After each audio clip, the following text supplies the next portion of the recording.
What is up? I'm Jared Welch. He's Aaron Halterman. This is Blinkers Off. What's up, man? Oh, it's a great day, Jared. It's a great day to be alive, isn't it? Boy, it is. It feels good to be alive. I'm feeling great. I've got my drink. We are into February. It's crazy, man. We're going. How are you doing tonight?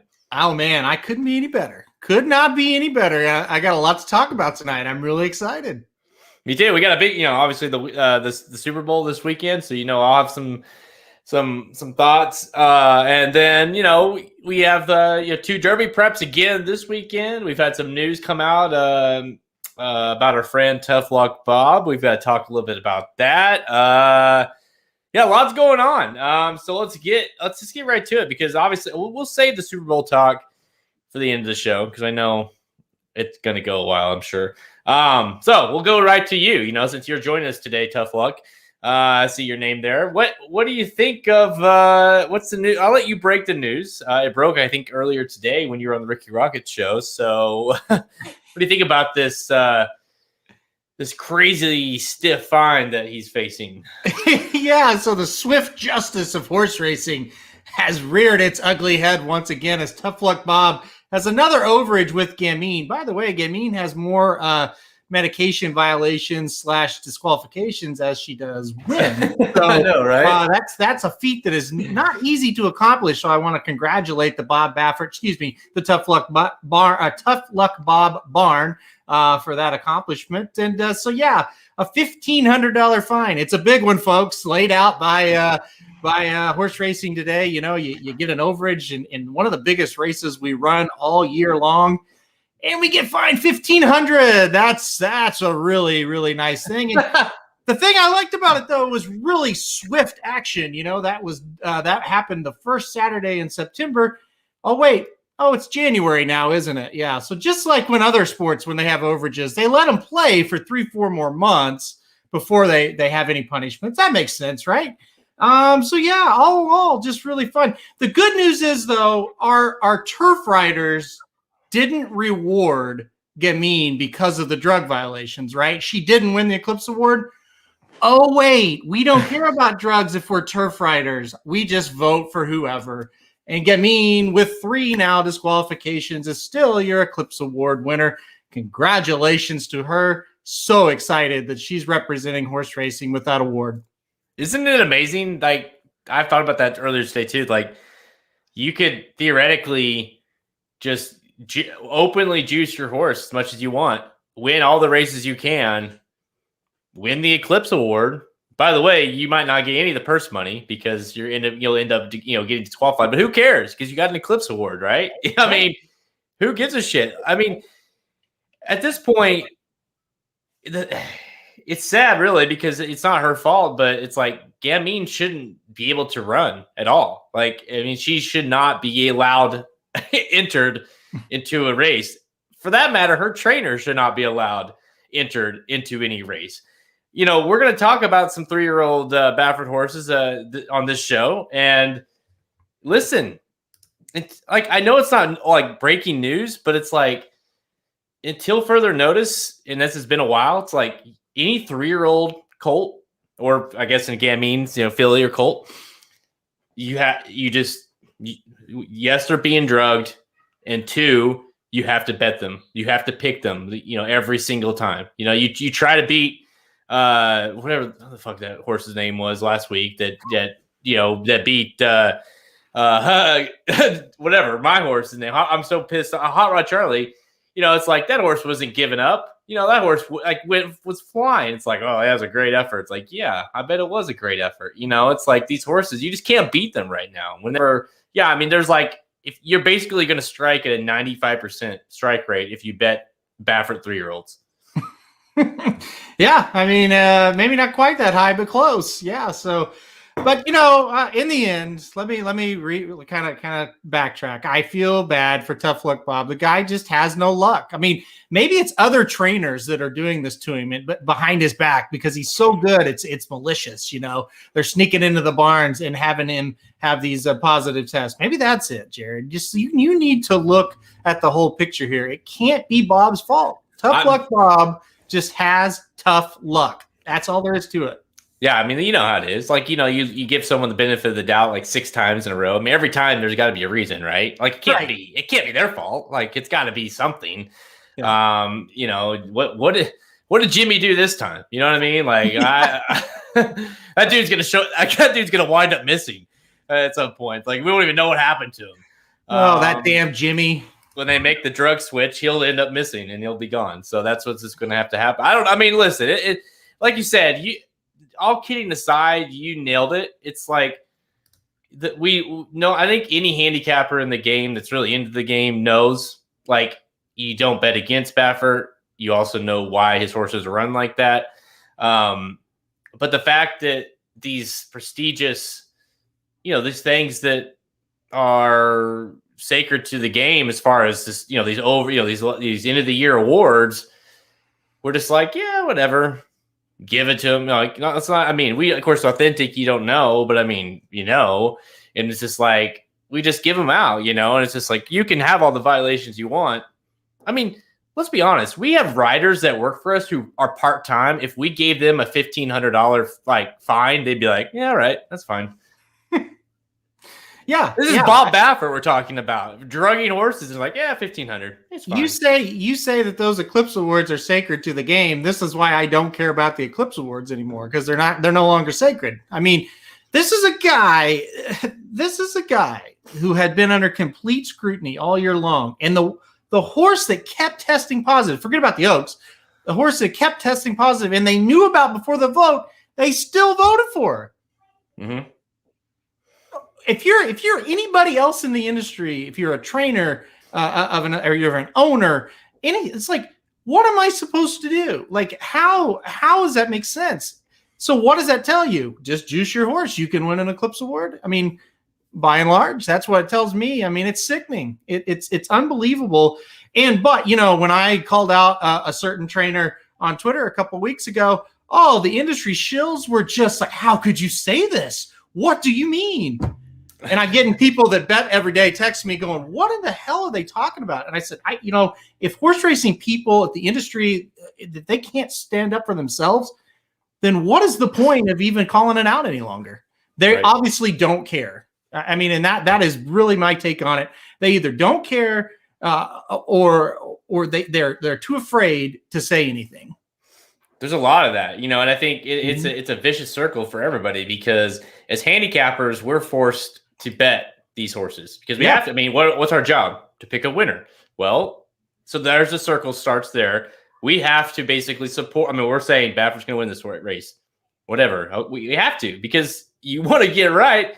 So then these horses are winning, and then people are writing about these horses. And what do we like to get behind? We like to get behind those kind of stories that these awesome figures, these awesome horses, and they do these great things. Well, there's a reason for it. And then it's just like, it's a circle. Like, then they write about it, and then they go to the Breeders' Cup, and then we have to bet them again. We have to pick them to win that race. And it's just like, so there's like no, and then when there is finally a punishment and it's being called out, it's $1,500. And he can sit the Eclipse trophy on top of the $1,500. You wouldn't even know it's there. Like, that's how little the amount of fine it is. It's just like, he's like, who cares? Why would, if I tell my son, like, if he does something stupid and you're like, you get onto him, you're like, well, if you do that, you're not going to be able to read a book today. He'd be like, I don't care. Like, great, I'll go watch the iPad. It's like, what? He doesn't care. There's no risk of doing these things. No. Anyways. There's none. It's insane. it's a joke. It's a complete joke. I was hopeful that we could get change. When the Navarro and Service thing went down, I thought, okay, this will change. I think it's worse now than it's ever been. That is 100% my take on it. You can agree or disagree, and that's fine. I think it's worse now than it's ever been. These guys, that didn't scare them one bit. And by the way, the feds, the FBI had to get involved for anything to happen with that situation when everybody in the damn world knew it was going on. And the same thing, I don't know. They've never had an overage. Of course, they've never had an overage. They're using things you don't test for, Right. So it is. And if the FBI didn't get involved, Navarro and Service would both still have horses in training right now, running races. I mean, nothing would change. It would have been exactly the same. Yep, 1,000% correct. That's the truth, and there's no way you could convince me otherwise. Yeah, I mean, like here's a comment, and thank you, by the way. We get so worked up. Thank you, everybody, for joining us live here on YouTube, Twitter, and Facebook. If you're listening to this after the fact, remember to tune in these shows on Thursday evenings, and you can kind of come and play along with us here and comment, and we'll talk about racing, and we will get into some handicapping here shortly. But thank you, everybody, for joining us. Here's a comment. From Empty Pockets 58, refused to play any race with Baffert horses. Well, I understand the logic, but it's like Baffert runs in every big race, and so as our job as handicappers and owning a website and a business, we have to, you have to play these horses, and it's a sad reality that and that's kind of the whole point. It's like us as handicappers can't do a whole lot about it because our job.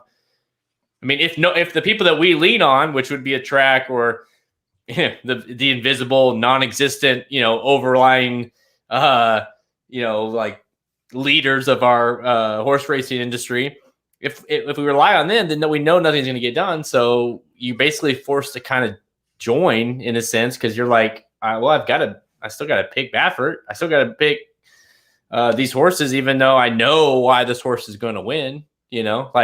And as handicappers, it makes our job extremely. I mean, I know, and then Halterman, I know you know this more than anybody because you handicap all the small tracks, the Charlestowns and the Gulfstream Park. That's not a small track, but on a normal weekday or Gulfstream Park West, where you kind of have to well, that horse shouldn't win, but look who's training it. So yeah. I have to include that horse. Yeah, absolutely, and that's the thing. I deal with it every day.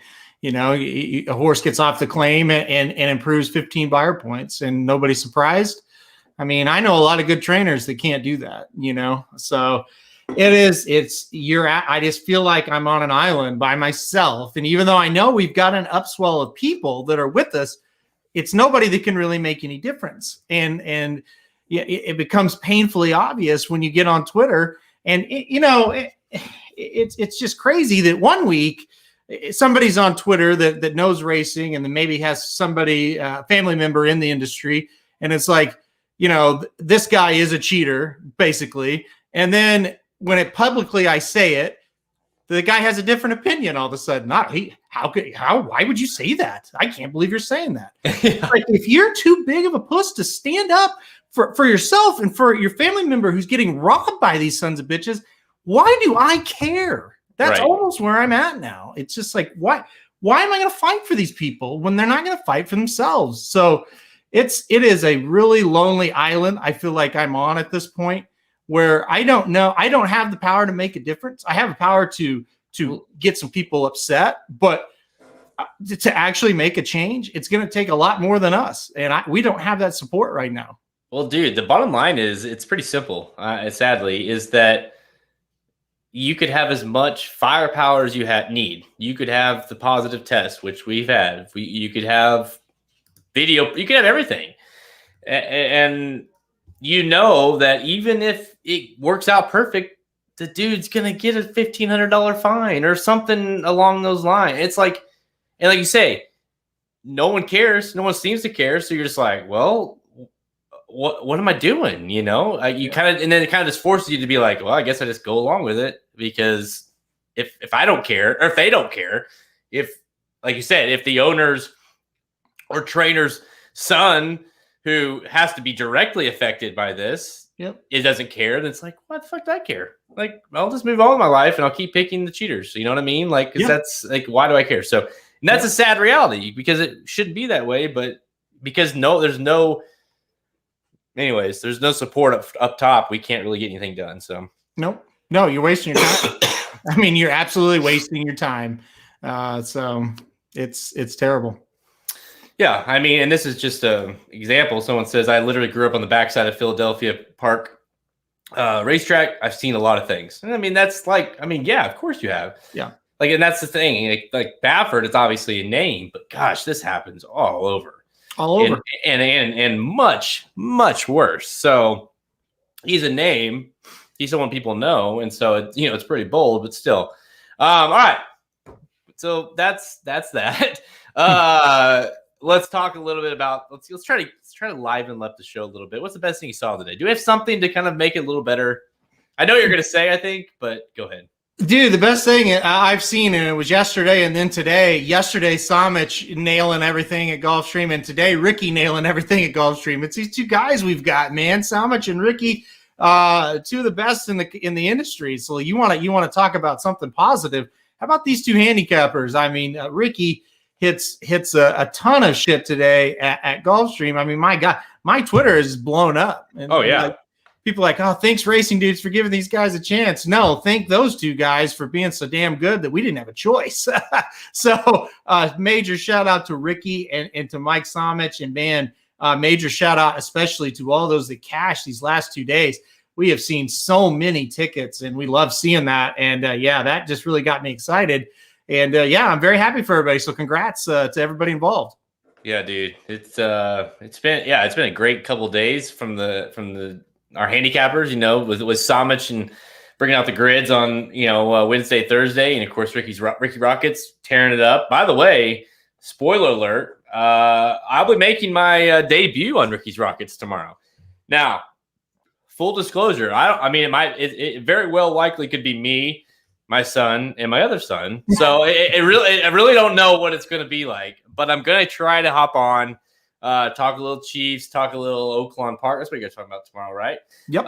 But yeah, speaking of Ricky, by the way, so the best thing I saw today has got to be that I am now double qualified for the NHC feature on Saturday. So I've got 2 bullets for Saturday's contest in the NHC to get to Vegas. So that's exciting, right? We've been doing this for about a week now. You and I kind of really focusing on this and trying to get in. And so I've got 2, and I text Ricky because, the last race at Gulfstream Park today, the 11 won, 15-1 morning line.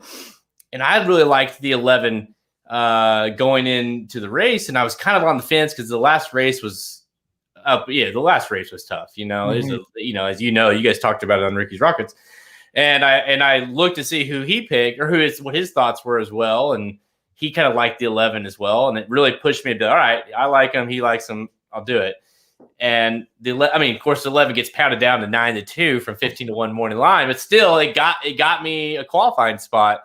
And so, and I know he had a big day because that 11 came in for him as well. So I texted him and I was like, dude, I got to tell you, I was like, I'm glad you liked that 11 so much because I did too. And you gave me the reason to kind of go final on that. And he's like, oh, you got to be on the show now, so I'm going to be on. I'm guessing we'll be talking a little bit about that, but yeah, best thing I saw.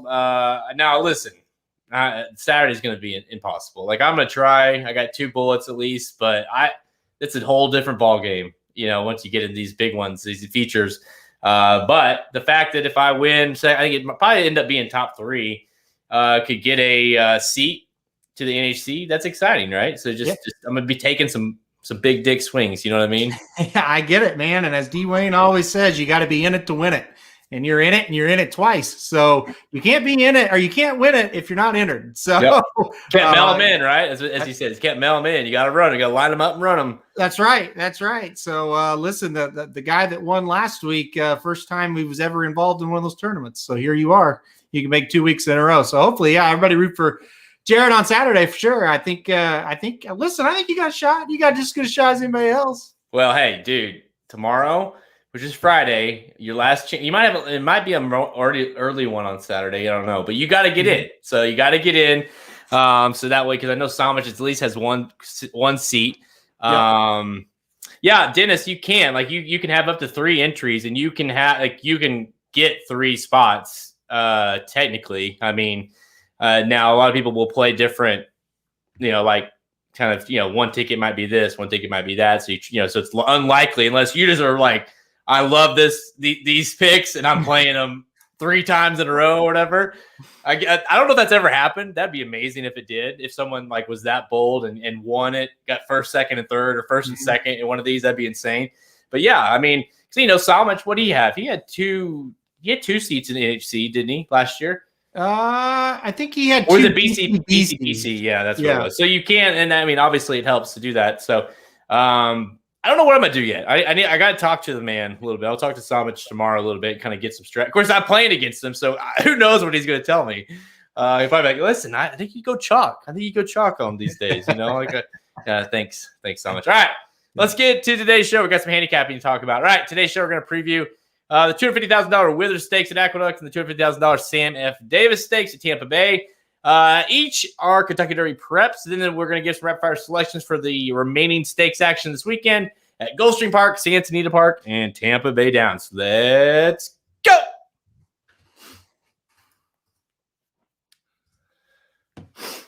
Yeah, see, listen, that's the plan, Magic, is that not only that, Caltern's going to qualify, I'm going to qualify, and it's just going to be a big dudes fest at the NHC. So I don't think I want to go if that's the case. Well, that's what we always do. You love the dudes fest. I know. No. Oh gosh. Yeah. But yeah, that would be obviously the goal. We want to get as many guys in the NHC so we can kind of dominate that. I had an hour conversation with Samich today on the phone. So when? Like after today? No, before today. So is that Ricky? That is Ricky. Is that Big Dick Rick right there? Look at this guy. Look at this guy. I just wanted to say I do not want to be part of Dudes Fest, and I'll just leave it at that.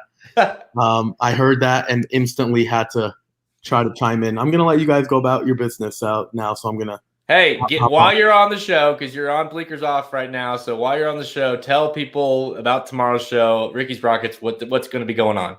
Yeah, I'm actually happy. This is like free promotion. We'll charge you, so don't worry. What? What'd you say? We'll charge you for it, so don't worry about it. Go ahead. We're going to be at Oaklawn tomorrow. We're going to talk some stakes action. I know you guys are going to do that. We're not going to talk about the Withers because I don't care about Aqueduct right now. So we will get to Tampa a little bit. I'm going to try to incorporate that. If you do come on, you'll be part of the fill in the blank segment that we've been doing. I will only give you one Chiefs question. I'm not going to make everyone sit through a 30-minute Q&A about Patrick Mahomes. I'll give you a couple minutes. But yes, tomorrow we will be on again. We'll talk through all the stuff that happened today at Gulfstream, which was great. I told Aaron it was the most stressful 18 minutes to post of my life until the next time that happens, which will hopefully be tomorrow. Hopefully it's another stressful 18 minutes to post tomorrow. But yeah, no, it's a lot of fun. It's one of those things where I was thinking through my mind, how great would it have been to be at a track? Because that was the first thing that went to my mind. It's nice to do it and you're watching TVG or you're watching the track feed, but you don't get the opportunity to be with people that are supporting you, people that are into it with you, rooting for the same horses. So that was the first thing that came to my mind. There are a few things that we'll talk about tomorrow, kind of why I like those horses, but I'm going to hop off now, listen behind the scenes, and listen to the Withers Stakes. I know you're going to be taking notes, Ricky. All right. Hey, we'll see you guys tomorrow, I guess, sounds like. So. Listen, the kid's come a long way, right? He comes on now, he's just lounging. He's like, I don't have to be serious with these guys. He knows what no one could see is he had naked women on both sides of him. You guys couldn't see it, but we could. Get away real quick. He had naked women on both sides of him with money. Just literally, I've never seen that much money in my life, all scattered throughout the house. So I don't know what. obviously it's been a great day for Ricky, and so Yeah. it's good to have the guy on the show. All right, we're gonna do some withers. We're gonna kick off with the withers, and then we're gonna go to Tampa. So two kind of, I don't know what you like. They're different races, obviously. Than they're kind of like obviously the withers. You know how I feel about the Mount 8th race in February. It's always a tricky one. And then Steve F. Davis has produced at least horses that we talk about for down the road. It produces decent ones. So yeah. One thing I really wanted to mention real quick. Sorry, that was by accident. There's going to be a betting segment tomorrow, so come prepared with your odds and stats real quick. All right. Okay, I didn't know I had homework to do tomorrow. Wow. I love it. This dude's killing it. This guy's funny. I was like, everyone, you never know. Like, Rick, I might have to ban him. Like every once in a while, he's just gonna pop up on the screen. I love it. You better do some work though. He's serious about the show. Ricky and I are talking. This is a no bullshit show. The Rocket Hour is strictly you better come and you better bring it. So that's just a warning. Hey, I'm ready, man. Here, let's do this one. Vinny, he says, "Why I don't get the link? I would jump in every few minutes." Just like we're just talking like, I like this race, and all of a sudden it's just like, no, actually, no, that horse is terrible. And you're just like, thanks, Ricky, thanks for the input. So, we might put him to sleep with this Withers talk. I know. There we go. All right, there's the Withers. All right, let's get it over with. All right, 3, 2, 1. All right, let's kick things off on the Kentucky Derby Preps on Saturday, race 8 at Aqueduct, the Wither Stakes Grade 3 with $250K for 3-year-olds going a mile and 1/8. That's right, going a mile and 1/8. This is early in the year. We'll talk about that here in a second. Field 9 lines up for this one.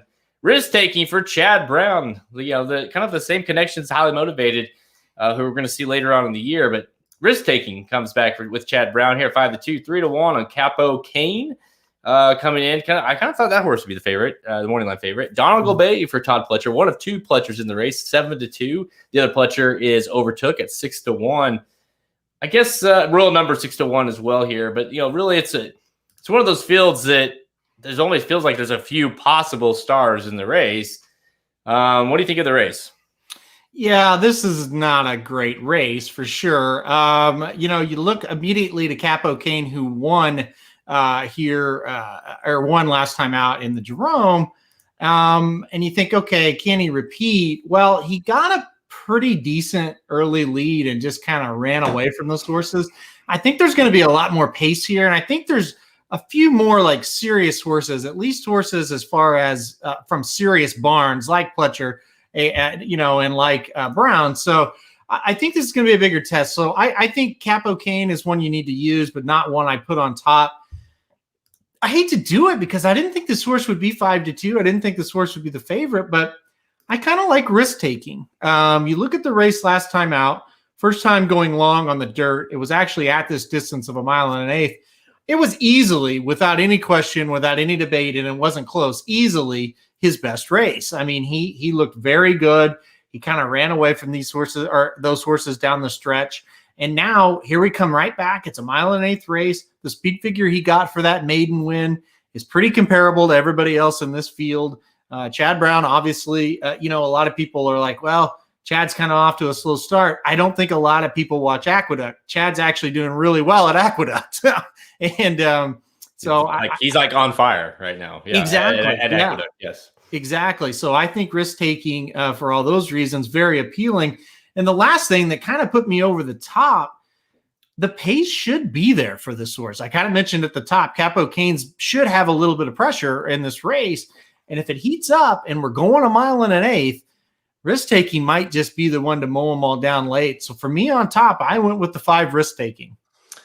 Yeah, man. Honestly, I don't hate the pick at all. I think it came down to 2 horses, and that's risk taking, and no surprise here. But also on my fantasy team, number 7, Donegal Bay. That's the 2 I liked. I'm with you. I'm taking a shot against Capo Kane. I think that horse Like this is the. I mean, even though this race isn't like a. I mean, it's not a massive prep. It's still like, let's see how legit this horse is. Winning 2 in a row, like he did. Breaks the maiden, goes to Jerome, gets another easy pace, doesn't beat much. Can he do it again here? So I'm gonna try to beat him, and I think the opportunity is there to do so. Listen, I like risk. I love playing these two, and this is why, because you have both angles. Like I feel like Donegal Bay is going to be more forwardly placed, whereas risk taking, like you say, the pace should set up quite well because there's a lot of horses that are going to want to be forwardly placed in this one. I love the fact that Donegal Bay drew outside because this horse. Now, while he did break his maiden, going wire to wire at Gulfstream Park, I mean, it's not necessarily a horse that you would think has to be on the lead. See, with all the speed drawn to his inside, I feel like it gives Camus an opportunity to be like, listen, like if the speed goes, you can stalk the pace, and given that he's bred to go, being an Uncle Mo horse out of an Empire Maker dam, I mean, you got to think the distance is going to be fine for Donegal Bay, and it's like he's going to have that kind of stalking trip right on the pace, but not on the pace. And, he might just be able to hold on long enough and kind of grind his way to win if some of these horses can't, hold that distance or like risk taking, off of a little bit of a layoff, but still can't quite get there. My issue with risk taking, why I ultimately ended up on the 7 Donegal Bay, this horse was god awful for his first 2 starts. I mean, was terrible. The first start was, I mean, they were pumping on him from the start. Second start, they go to the turf. I hate that move. I mean, when you're in this situation, then they go back to the dirt. Now, granted, he was awesome. He runs an 82 buyer that day. One of the high time form numbers, runs awesome, puts in just really looks good going this distance. But you're kind of like, okay, which one is it? Anytime a trainer goes, especially a trainer like Chad Brown, and Klarovich, obviously like mostly known for their turf, right? Goes right to the turf after a shitty first debut. You're like, okay, well, do they even know what he is? And like, well, I mean, so that at least gives me a reason to say I'm going to try to play against this one. I like playing both of those because you kind of have both angles. You have one that's a little bit forwardly placed, and you have one that's going to come off of. But ultimately, Donegal Bay, man, Todd Pletcher coming right off the main special weight to this race. Going this distance from, went from 6.5 furlongs to a mile to now going a mile and 1/8. Listen, I don't think this horse is a world beater, but I think he might be good enough to win here. Yeah, I think you said that really well. I don't think he's great, but I think he is spotted really well. And I really liked your point about being drawn outside of all the speed. And I think that will really be to the 7's advantage. So I'm expecting a pretty good race from the 7 here. The 6 overtook the other Pletcher. Boy, you watch the replays on this horse. He ain't it. I mean, they gave $1 million for this horse. I don't think he's going to get that back. He does not look great. So I was not thrilled with him. Another one I looked at was Eagle Orb. I think it's a very consistent horse. I just don't think it's kind of a win candidate. Maybe more of a hit the board type. Royal Number has the highest time form figure, the 2 horse out of anybody. And he earned it last time out at Laurel Park, going a mile and 16th. I don't mind that as a little bit of a long shot. If you want to get somebody that's going to be a little higher price than what we're talking, I think the number 2 Royal Number makes a lot of sense. But for me, all roads kind of led back to the number 5 risk taking 5-2 morning line. Like I said, hopefully we get something close to that. I don't think this horse should be bet down much past that based on what you're saying. It's just the horse was really bad for 2 races. There's no way around it, and just woke up last time. So we'll see. I don't see anybody coming out of this race and we go, okay, that's a big time Derby contender. I don't see that happening. And honestly, it should. I mean, I guess you got like Tax and what was the horse, Max Player. I mean, these are horses that were like. By the way, that's who's on the background is the Tax race.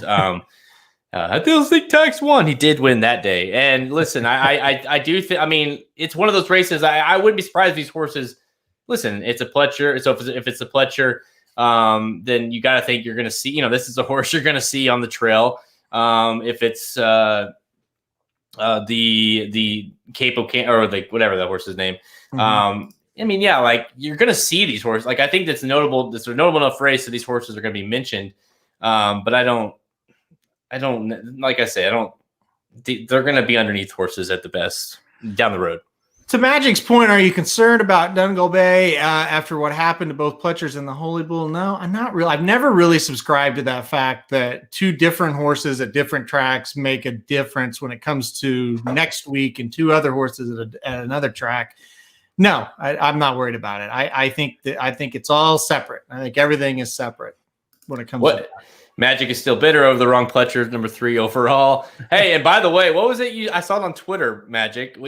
Out of 3 out of your 5 horses aren't even nominated. Is that right? So that's, I mean, shit. That's not good. And here's one more. I think this is worth kind of mentioning. And who did he get beat by 2 back? Well, he got beat by Greatest Honor. Greatest Honor also beat him that day by 21 links. Yeah. And Known Agenda, which we'll talk about here in just a second.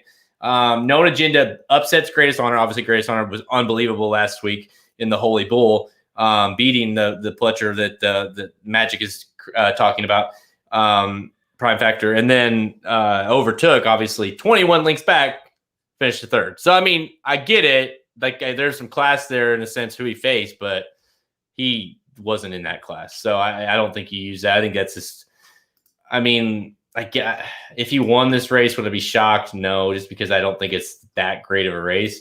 But still, I mean, to me, I'm going with Donegal Bay, and I want to make sure, like I want to one more time be like, listen, I don't think we're gonna see. We talked about last week's show. Like, I feel like we both felt like we're gonna see something that last weekend that's gonna be like, okay, this horse is gonna be like a real deal type of horse, and we did with Greatest Honor. I don't know that we're going to see it this weekend in the Withers, especially. So, all right, final picks. I'm on number 7, Donegal Bay. Halterman, you've got number 5, Risk Taking. All right, Sam F. Davis. This one, this is a mess. This race, it's all over the place for real. It is.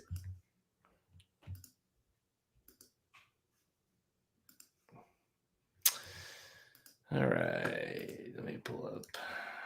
Yeah, I mean, listen, like the Sam F. Davis is always like a tough one. Obviously, we and I were talking about this the other day, how we last year Independence Hall upset by what was that horse running? Soli Volante. He's running on the undercard as well. Yep. On the turf, back on the turf for that guy. So. Yeah, so you just never know. I mean, listen, look at the Sam F. Davis past winners. You've got Soli, Well-Defined, Flame Away, McCracken, Destin, Ocean Knight, Visermos, Top Fletcher, Falling Sky, About Heart, Breath. I mean, listen, there's not a lot. Remember that horse? I was actually thinking about this here when I was handicapping this. Remember that horse, Kentucky Wildcat, finished 2nd to Well-Defined? Yep. Who was on my fantasy team and looked really good, but then got hurt. I mean, I think did he break down after that race? Wasn't that the deal? He didn't break down, but he just got hurt. He came out of the race. He's fine. Like he's retired, but he's fine. Right. Kentucky Wildcat though. Let's see if we both made the right decision to not claim Nova Rags. Yeah, I agree, Magic. Listen, I'm kind of glad I didn't right now, because as I was handicapping the race, I was like, no, I don't really want to pick that horse. Mm-hmm. And so I'd really hate to spend 20 points on claiming that horse when I can't even get on board to picking him on the show. So, listen, I think he's interesting, but listen, I'll give you my pick. All right, just hang on. All right, 3, 2, 1. All right, let's move over to Tampa Bay Downs on Saturday, race 11, the Sam F. Davis Stakes Grade 3 with $250K for 3-year-olds going 1/16 miles. Field of 12. Oh, man, this is going to be a mess. 12 horses in this one. This one, dude. Like, I feel like even the last one with the Withers may not have top class, but at least you can kind of narrow it down to like 2, 3, 4 horses. This one, just take a pick. Smiley Sabatka, 3-1. 4-1 Nova Rags, 5-1 Boca Boy, 6-1 Known Agenda. Another Todd Pletcher we'll talk about. Hidden Stash is 10-1. I mean, listen, it's all Candyman Rocket for Bill Mott 10-1. You know, this race, I feel like you're gonna have like this race never really produces a horse that is like a legit contender, but someone's got to win on Saturday, right? That's right. Somebody's got to win. I hope these morning lines are correct because the 3 horses I like best are 10-1, 10-1, and 6-1. So let's cross our fingers that the morning lines are accurate. So this is a mess of a race that you could go a ton of different ways. It's just a mess. Tell you what, Billy Mott's got 2 in here, and I like the longer priced one. I put the number 9, Candyman Rocket, on top. Went back and watched all the replays like I like to do for these races and really all races for that matter. Let's take a look 2 races back, or I'm sorry, last time out at Candyman Rocket. Going 6 furlongs at Gulfstream Park in a maiden special weight. This horse kindly rated off the speed and just pounced and dominated by over 9 lengths. Looked like a horse that's got a lot left in the tank. To me, looks like a horse that is going to be able to stretch out in distance. You look at the pedigree. I think that horse should stretch out in distance. There's a lot to like about Candyman Rocket in this spot. I'm really intrigued to watch this horse run. I think the upside is there, and I love that this is the 3rd start for Bill Mott. First start going long. I'm pretty excited about the 9 Candyman Rocket, and I think it's a perfect race to take a shot in because there's 6 or 7 you can kind of swing with. For me, this 10-1 is definitely one. I also like the number 1 Hidden Stash. I can't believe this horse is 10-1 on the morning line either. I tell you what, 2 really nice wins in a row in the Bluegrass State there in Kentucky. A maiden special weight at Keeneland, and then comes right back and wins an allowance at Churchill Downs. These aren't like the flashy connections that are going to get bet. So I get why we have morning line 10-1. This horse got some talent, I think. And so really those 2, I like those 2 as my top 2 choices of the 9 and the 1, both 10-1 shots. Yeah, man. I think this race is just it's as wide open as you can get for a Derby prep. You know what I mean? Because it doesn't have a star in it. It's got some that might be, could be, want to be, whatever. But it's just really nothing that's there as far as getting. So it gives you an opportunity to pick a horse like Candyman Rocket. Now, listen, I think the odds, like you can kind of draw a line through most of these odds. I think they're all jacked up. I like, to me, I get that Smiley Sabatka is 3-1 considering the 2nd place in the grade 2 last time out. But I mean, for him to be, I have a hard time thinking Known Agenda is going to be 6-1. You know, like I feel like Known Agenda might go off as a favorite. Mm-hmm. And Candyman Rocket, I think that horse after that performance last time out, it's going to be bet hard. So like I think 10-1 is more like 5-1. You know, so I really think the odds are going to be kind of all over the place.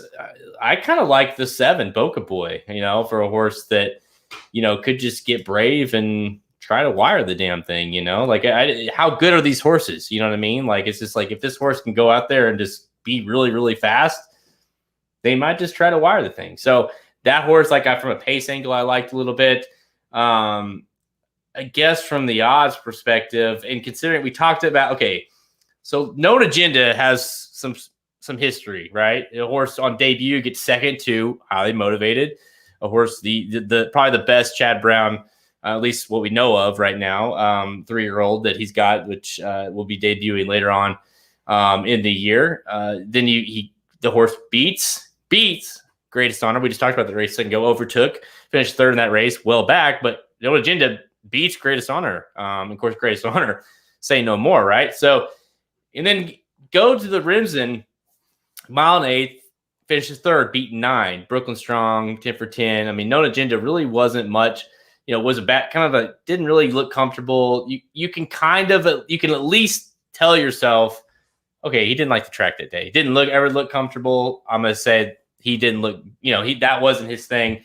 So we're going to try to, give him another excuse there, another reason to, so Known Agenda, to me, being a curling horse, like this horse is only going to continue to get better distance wise. Like there's not a lot of explanations the way this horse was running, especially when you look back to say he beat Greatest Honor. I mean, he got beat by Highly Motivated, but it's only by a length and 3/4, and that was going 6.5 furlong. It's like he's better than getting beat 9 lengths to Brooklyn Strong 10 for 10. So there has to be some sort of excuse there. I think he turns the tables here. I think that's going to be a popular pick. In my opinion, I believe Known Agenda is going to be the favorite here. I really do. I think 6-1 is a horrible line to me. Really bad. Yeah. Well, okay. Pletcher Velasquez. Okay, that's enough to be less than 6-1, and then everybody is going to look at that race 2 back. I mean, I wouldn't be surprised if this horse is 8-5. To be completely honest, no, I wouldn't either. Yeah, and the horse has the look of one that's going to jump on the Derby trail and do okay. I agree. He just sucked in the rims, and I think he's better than that. But I almost picked him, and I think you got to play him. And I don't hate your pick at all. I just think he's a little bit of a grinder. I don't think he's got that flash. And I'm just a little worried that maybe he runs well, but doesn't have quite the kick to win and maybe gets second or third. So that's why I kind of quote unquote played against him, even though I am, recommending that you have him on tickets. But on the win end, I did try to go against him a little bit. Smiley Sobotka, it's like Romans. I mean, that's a favorite, even if he's bet up to or floats up to like 5-1. I couldn't do it. We'll see. Maybe this horse surprises me, but I'm not a huge fan. We haven't touched on Nova Rags, who's 4-1. The other Bill Mott. Listen, won the Pasco, looked pretty good. He kind of had the look of a horse that I think can get better. And I think, a trainer like Bill Mott and a trainer like Shug McGahee, you don't really judge them just strictly and harshly on what they've done in the past, because especially with the younger horse, I'm saying, because you can expect them to kind of climb the ladder. They're old school guys. They use these as preps to get better and better and better with each start. So I do think Nova Rags, you're going to see some improvement. I think you're going to see a little too much, though, or you have to see a little too much for him to win here. I don't think he'll win, but I do think he's interesting, and I think he can get better. But, he's another one. I think he will get bet, and I would rather just try to take a shot with like the 1 and the 9. I think the 9 will get bet. The 1 maybe not as much, but I think they're going to be longer prices than your pick or a horse like Nova Rags. Yeah, and in full disclosure, I mean, Magic and I we're talking a little bit on, I guess it was Monday, about this race and Nova Rags being in the race, and I was kind of considering putting the claim in for him just so I had action in both races, and I couldn't put the trigger, obviously, and it's just like, and now I'm sitting here when I handicap this race, I have Yermont over this horse, over this Mont, you know what I mean? Mm-hmm. And so it's just like, yeah, I mean, I get it. And I thought he looked really good in the Pasco, especially when you look at what he did in the, he definitely is a horse that gets better with each race. And you got to think he'll run well here. He's got a little bit of early speed that should bode well. I don't know. I mean, to me, I think the odds could very well be swapped, on 4-1 and 10-1 on those 2 months. So that's kind of at this race particular, like the 10-1 entices me a lot more than 4-1 on Nova Rags. But, Pasco obviously being a prep for this one, having that race under his belt at Tampa and winning that race, obviously bodes well. Listen, I agree with you. Like, from a purpose of picking a winner, known agenda, but this horse is going to be from 6. I mean, I would almost bet first click you're going to see this horse under 2-1. I really do. Like, I think he's going to get absolutely pounded, and all of it's going to be based off that maiden win, and everyone's going to say the same thing I'm saying. He didn't like the slop. He beat Greatest Honor. Look what Greatest Honor did. It's Todd Pletcher. Todd Pletcher brings, you know what I mean? Like, it's 6-1 is a pipe dream. If he's 6-1, I'm betting him all day long. If he's under 2-1 or something like that, it's like, I mean, I'd rather take my chances with like Boca Boy or something. Just try to get crazy and try to upset this field. I tell you who I want to take my chances with a little bit is a live long shot. Steve Patton just mentioned it. Number 11. Let me talk about number 11 for just a second. Makes this is Lucky Law. I know where you're going with this. Makes his dirt debut in this spot for Patrick Biancone, who had Soli Volante last year, making his dirt debut in this spot and winning.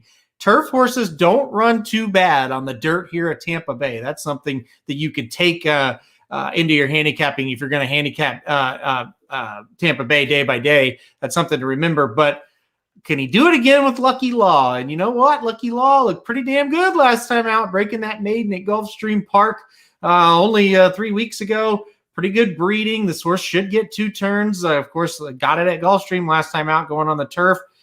Look out for Lucky Law. I'm with you, Steve. I think Lucky Law's got a shot here, and 20 to 1 on the morning line is juicy. No, listen, you're on let's give our final picks. You're on Candyman Rocket, right? Yes. Yep.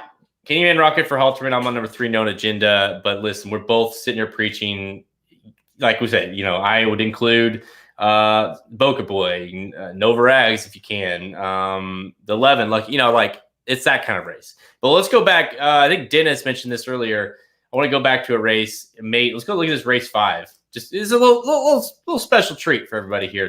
Race 5, which is earlier in the card, maiden special weight, which is kind of an interesting race. 3-year-olds, maybe something to pay attention to. Maybe it's not, but a lot of really well-bred horses in the race. Pletcher's got a couple in here. Clement's got one in here. Mott's got one. I mean, there's some decent horses in here. Have you had a chance to look at this one yet? Yeah, I glanced at it pretty quickly. I don't know that it's going to be a huge producer. I don't love this one.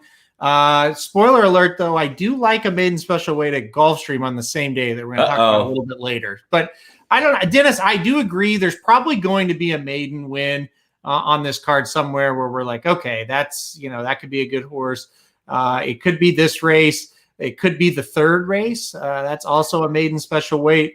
In that one, that one's going 6 furlongs, but there might be 1 or 2 in there. Christophe Clement has got a first-time starter that John Velasquez is on. I think that's interesting. Horse has been working out pretty decent. So anyway, there's some chances for sure. But I've got my eyes on another maiden special weight that we'll talk about here in a minute.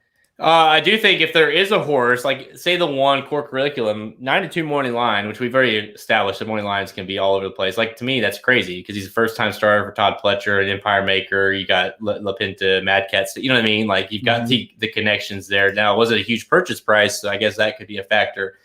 But if this horse airs, he will be a top horse as far as a possible top horse, I should say. You got the connections, you got the the performance. You got the breeding, Todd Pletcher, all that stuff. So wouldn't be surprised to see that. So it'll be interesting to see how 9 to 2 gets bet down. But yeah, moving forward, it'll be interesting to see how these horses come out of this race. But for the same F. Davis later in the day, I'm on the other Todd Pletcher, Known Agenda, and you've got? I am going to take number 9, the other Bill Mott, Candyman Rocket. Kind of had you off guard there. Yeah, I know. I was watching this Charlestown stuff. So here's the situation real quick before we go on. I am $3.40 out of a spot right now with 4 races left. So there's plenty of time. I'm the only one in the tournament that has the 1 picked in the 5th race at Charlestown.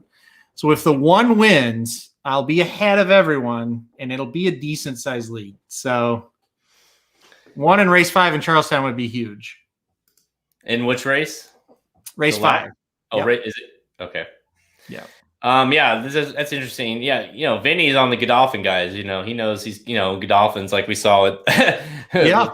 Prevalence. But New Dawn, the 5 horse for Bill Mott, $600,000 Windstar bred, now with Godolphin Junior riding. Got hammered, and I mean by not bet, but hammered, finishing 4th, beating 12. Ricochet, who is in the race in the Stan F. Davis. So I guess if this horse airs, if somehow the number 5 wins, you got to at least build a little bit more confidence on Ricochet later in the day. But yeah, it'll be interesting to see how this horse comes back after looking pretty poor on debut. Yeah, that race is interesting, no doubt. I mean, I'm not going to be shocked if a monster comes out of the race. So don't. I just like the Gulfstream a little better. So we're going to do the kind of like we do in the past with when we get so many stakes action. So we're going to do our kind of our best value, our most likely winner, and the race we're most excited to watch. So Halterman, I'll leave it to you. What order do you want to go in? I say we do best bet, long shot, excited to watch. Best bet. Hey, you know what? You and I, man. I had that order. So we're good. I love it. All right. I love it. And I will go ahead and get that geared up. What is race 5? So I can Race watch. 5 is still 8 minutes away on the tote, which means it's about 15 minutes away from actually happening. So once you give us a little alert whenever that thing goes, yep, getting ready to go. I will. Yeah, it's you know, I've got to root for something, right? We need you in. Need all that action on Saturday. So right, yeah. I'm also in a tournament where the winner gets $404, and it pays out 8 places.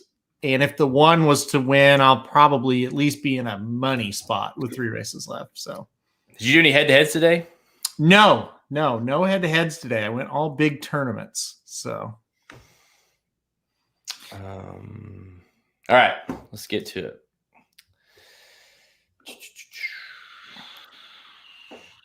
All right. 3, 2, 1. Time for a rep. Wait, hang on.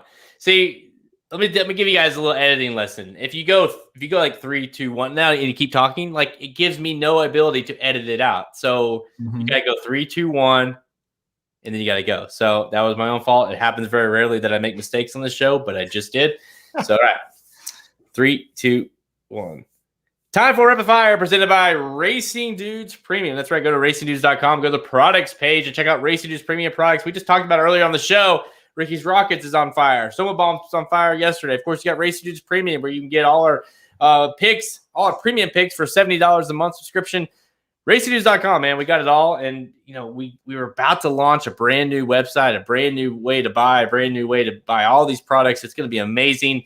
On racingdudes.com website. So make sure you check that out. If you're just playing our free picks, that's great. If you want to try some more premium information, whether it be from us, whether it be from our boy Ricky's Rockets or Soma Bombs, go check those out at the products page at racingdudes.com. All right. So obviously it's a big day on Saturday, and we do this from time to time, just with too many races to talk about when it comes to doing these rapid fires. So we're break these down. Most likely winner, best value winner, and most excited to watch. So we're going to kick things off here. We'll go to you. We'll kick things off with our most likely winner. This is an honor of you. The Lock That Shit Up race. What do you got? Hey, you brought it back. All right, the Lock That Shit Up pick of the week for me will be at Santa Anita Park. You love my announcement. Santa Anita Park, race 7. It's the San Vicente at grade 2, going 7 furlongs for 3-year-olds. And there he is, our good buddy, Tough Luck Bob. I just feel so sorry for him. He has no good horses, right? Well, he's got the 6 concert tour. He looks like such a standout. The 3, Mr. Impossible, said, fuck it, I'm out. I'm out of this race. I'm not facing Tough Luck Bob. He's already scratched. So the 6 concert tour for me, I think he wins this one going backwards, right? I think he can moonwalk to the finish line. Just not a lot in here that should be able to match up with concert tour if he runs back to that race last time out. So concert tour for me in the San Vicente. Yeah, honestly, you and I were talking about this a little bit before the show, and we're both like, it's got to be him, right? I mean, you could look at Tampa Bay card, you look at Gulfstream's card, Oaklawn's card, Santina's card, whatever, and you're like, God, it's got to be him. So, listen, like I said on the intro of the show, until further notice, and that's been for 5 years, but still, until further notice, it's Bob Baffert. He's not going to lose. You know what I mean? This horse is not going to lose. We've seen this kind of this route with him before. That's the one thing that the drugs aside, you start to see he's got so many fucking good horses year after year after year that you see the patterns. You see where he brings his horses. When he sends a horse here, then what's next?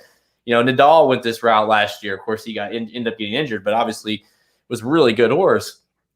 Concert Tour seems to be that horse for him this year. Going to this race, obviously debuted at 6 furlongs, stretching out to 7, shouldn't be an issue.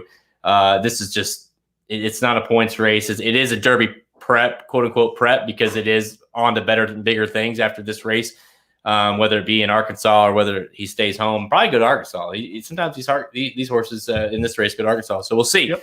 But Concert Tour for me, I don't think you need to get real kind of crazy here. You know what I mean? Like, I don't, it's 6-horse field and Concert Tour, it's going to air. So I'm with you. Concert Tour for me. All right, let's go to the best value winner. Here you go. Making It Rain long shot race. What you got? For the Making It Rain long shot race of the week, I am going to go to race 8 at Tampa Bay Downs on Saturday. It's the Grade 3 Tampa Bay Stakes, going a mile and 16th for 4-year-olds and upwards.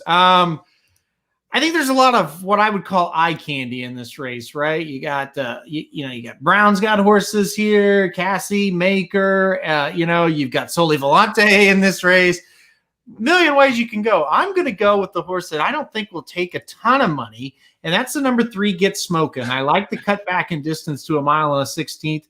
I love that Junior Alvarado is aboard. For my money right now, Junior's riding about as good as anybody in the country. So love to see that my boy Junior Alvarado, very nice guy, by the way, gets aboard.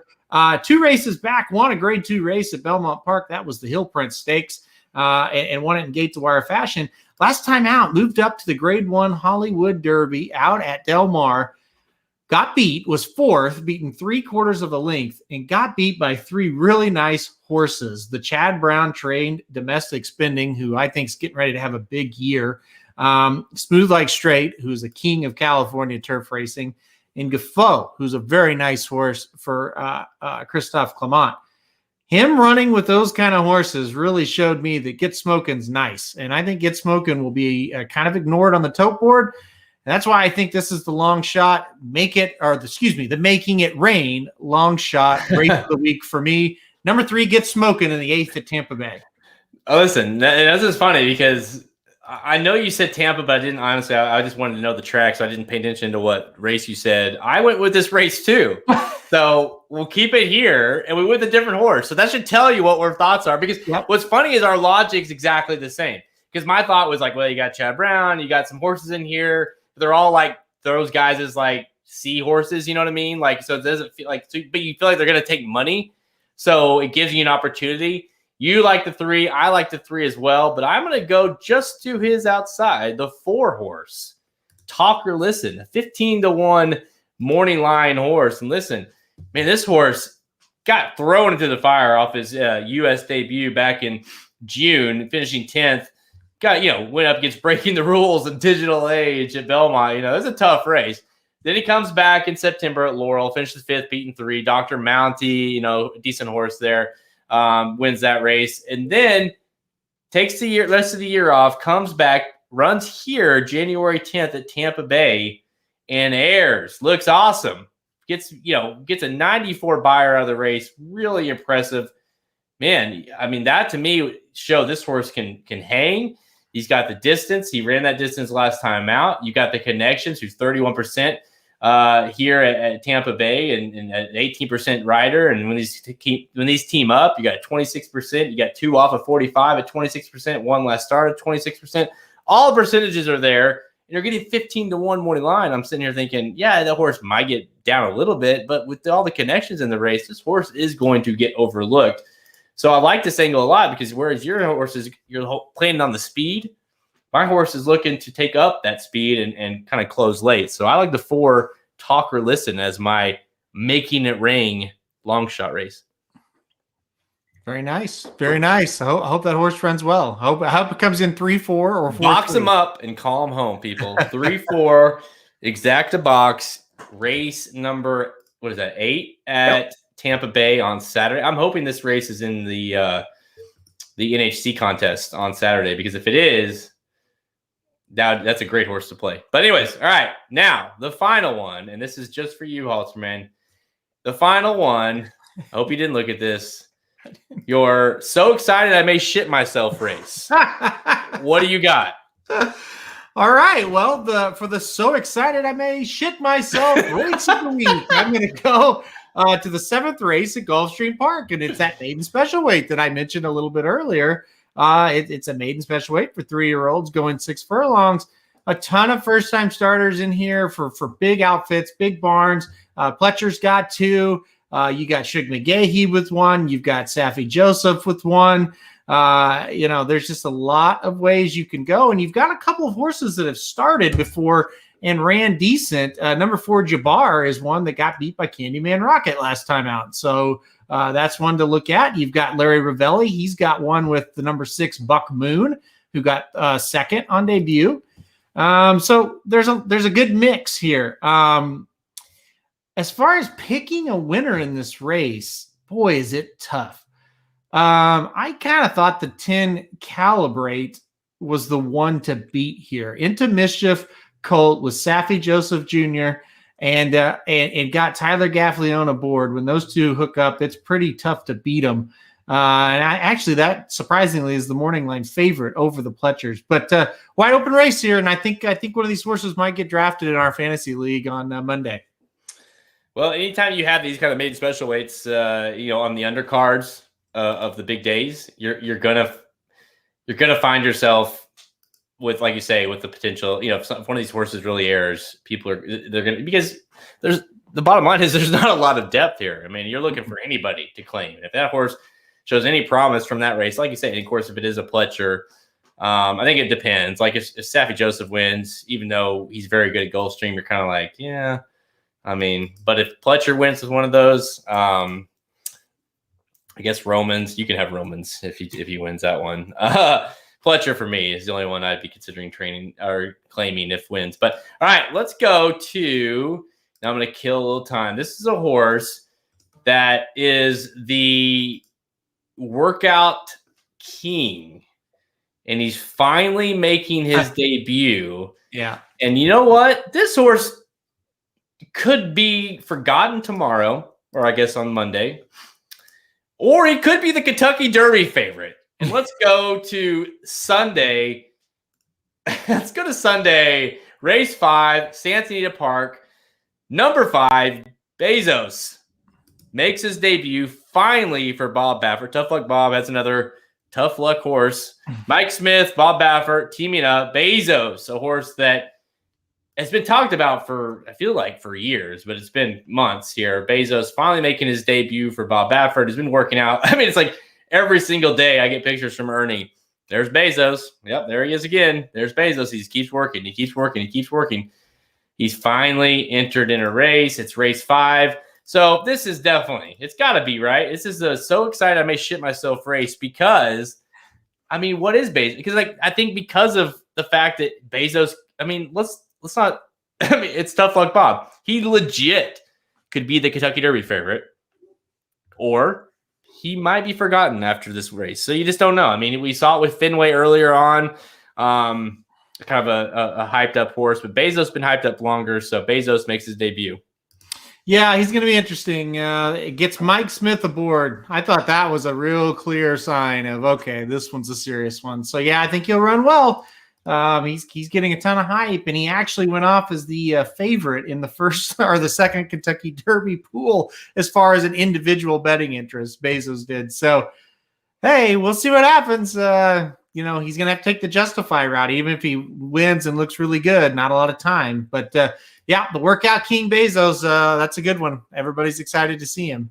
Yeah, I want to look this up real fast on our site here. What was he? He went off at, what was his odds? I don't remember exactly. I just saw where this one was, I think like maybe 13-1 or something like that. It was an individual betting interest, which doesn't happen often, obviously, with an unraced horse. But considering, and I read some things about how they were kind of doing this in terms of how they're getting these odds. And of course they've got guys there that are trying to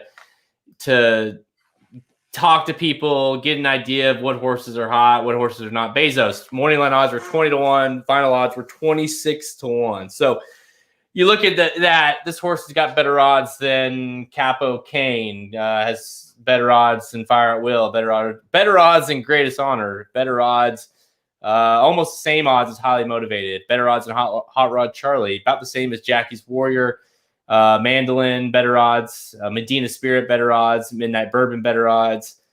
I could keep going, but Prime Factor about the same.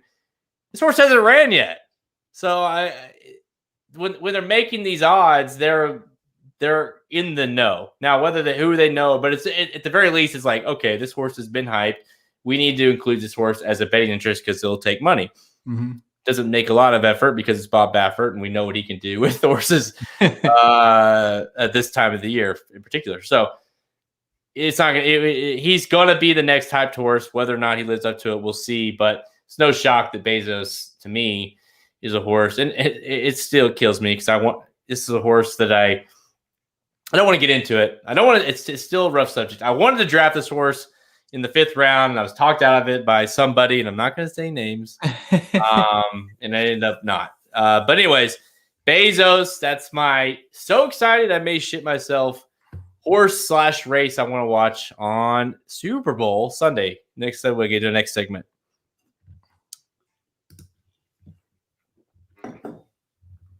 Yeah, that I wanted to, I feel like you did such a good job with the titles.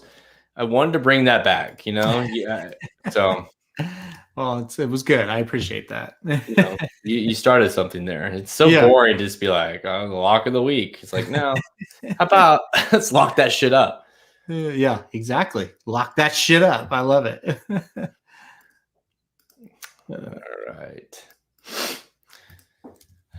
All right, so this is the portion of the show, folks, that we will be talking some football. Chiefs.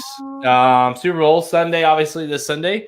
I'm obviously very, very, very nervous. So, anyways, what did the Magic Mike show talk about? Cincinnati Lake before. All right, 3, 2, 1. That's all the time we have. Check us out at racestudios.com for our free picks and our premium selection on our handicap products page. Click the products link at the main menu at racestudios.com to learn more.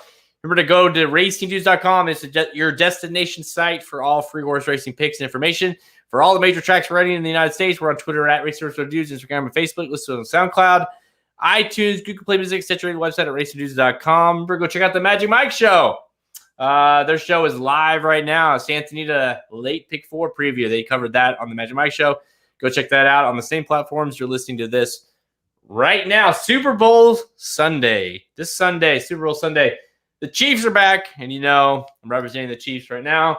I'll be on the Ricky's Rockets. Ricky, what do you call it? Ricky Rockets Hour. Rocket Hour. I'll be on that tomorrow talking about the Chiefs, I'm sure. So big game. I honestly don't know what the current odds are. I don't care about that, right? When your team's in the game, like we talked about this a couple weeks ago. It's like you don't care, just win, just win. I don't care if they cover. I don't care. I'd prefer if they covered. It'd make my life a lot less stressful, but I don't care. I just want them to win. So Chiefs, Bucks. Let's get our picks. What do you think of the game? I really don't think this will be a close game. I really don't. I think I would predict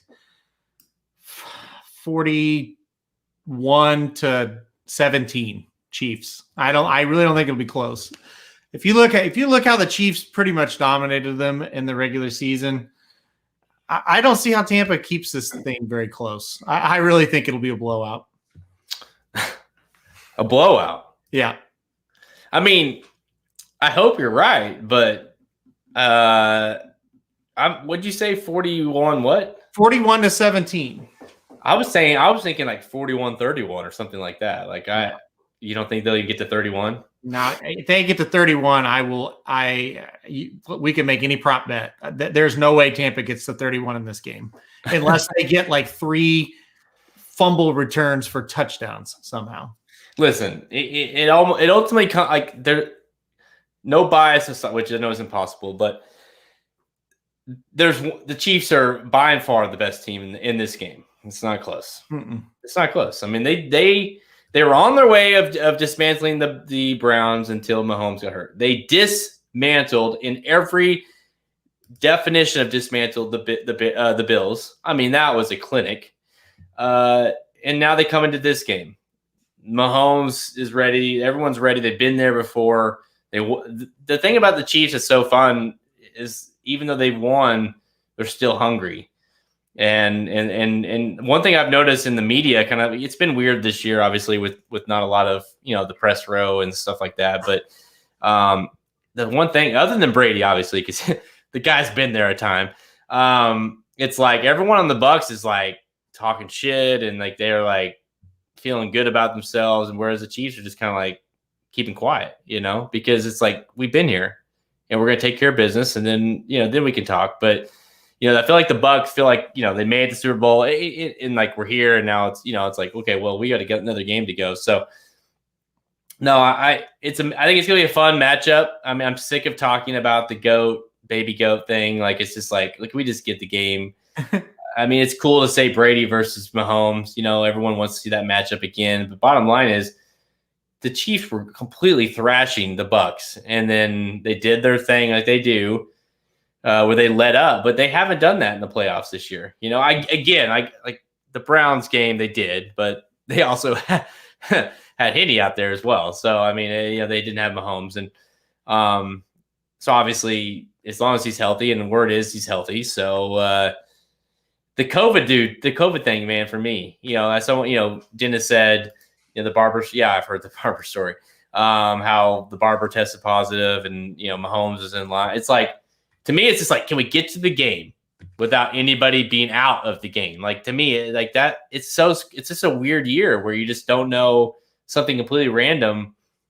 Like, I almost think there's no way they would play this game without Patrick Mahomes being like, if he tested positive, would they really be able to I guess they would. They'd have to, but I almost feel like the NFL would be like, yeah, just wear a mask. Just wear a mask while you're playing. Yeah, I'm not it's worried. The last game of the year. I'm not worried about that. He's going to play, I'm not worried about the COVID aspect of it. I guess the path for the Bucs to win is a Mahomes injury, I would say. That's the path for the Bucs to win.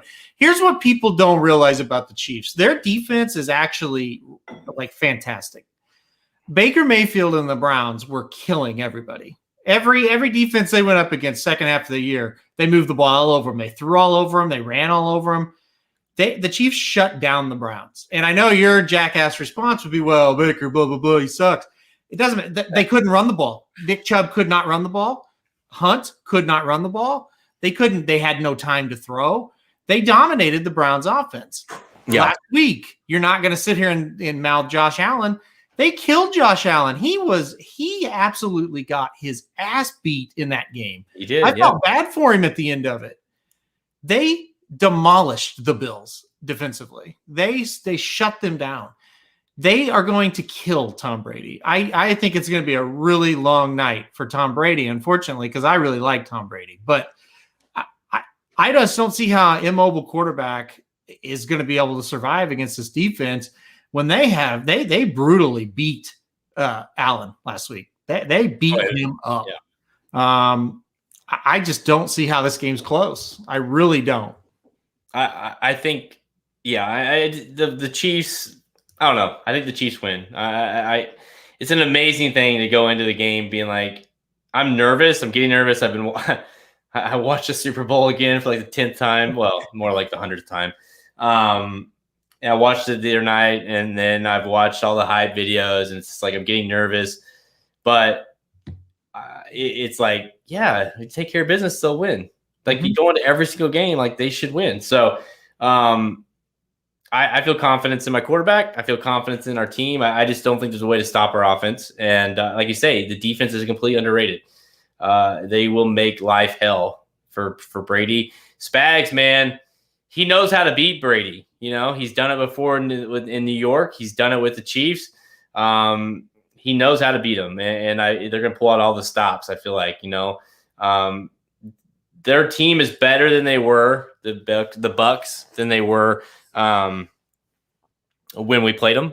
The Chiefs are also, you saw like a B effort out of the Chiefs, in the Bucs game. So I mean, they're both teams, you can't really go off that. So yeah, for me, the Chiefs are going to win. I hope, man. Gosh, I hope. It's unbelievable to think they could go back to back.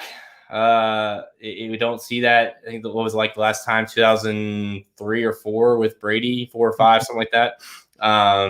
So it's cool. Like, it's cool to see Brady in the game. I am with you. I love Brady. I've always liked Brady.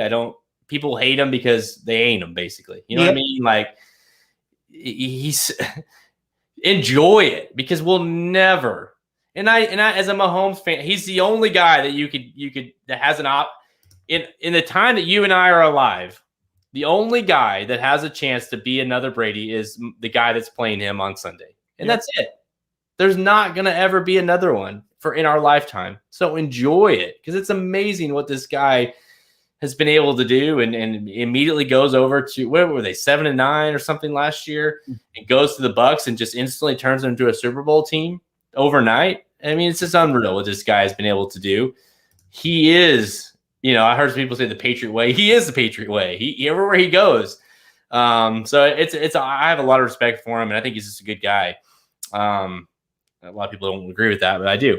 So it's exciting to see Tom Brady in the game, but I hope they kick his ass on Sunday. So I'm sticking with it. 41-31 Chiefs. I hope your prediction is right.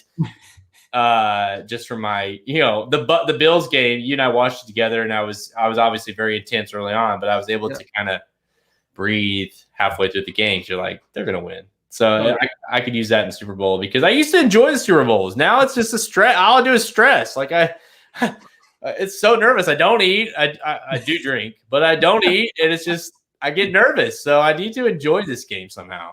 You do. I agree. And you will. It'll be a fun game for you. I promise. Let's go, Chiefs. Come on. Hey, by the way, I've got Cohen. Today we are playing catch. He's always Mahomes. I'm Travis Kelce. But he calls them the stinking Bucks. And it's hilarious. I say, who's going to win on Sunday? The Chiefs. I said, who are they playing? Stinking Bucks. And so I was like, oh yeah, baby. Let's do it. All right. So I got my kids trained. Love it. I love it. It's definitely, Dennis says you've been here before. It's crazy to think last year it was like we're just happy to be there, like we finally broke through and got to the Super Bowl, and you're like, hey, we might be able to win that game. But this year you're like, yeah, they should win. There should be no doubt about it. So, all right, that's all the time we have, guys. Let's go, Chiefs. I'm Jared Welch. He's Aaron Alterman. If you're playing this weekend, playing horse racing, good luck this week. If you're betting the Super Bowl, good luck with that. And one last thing. Go Chiefs!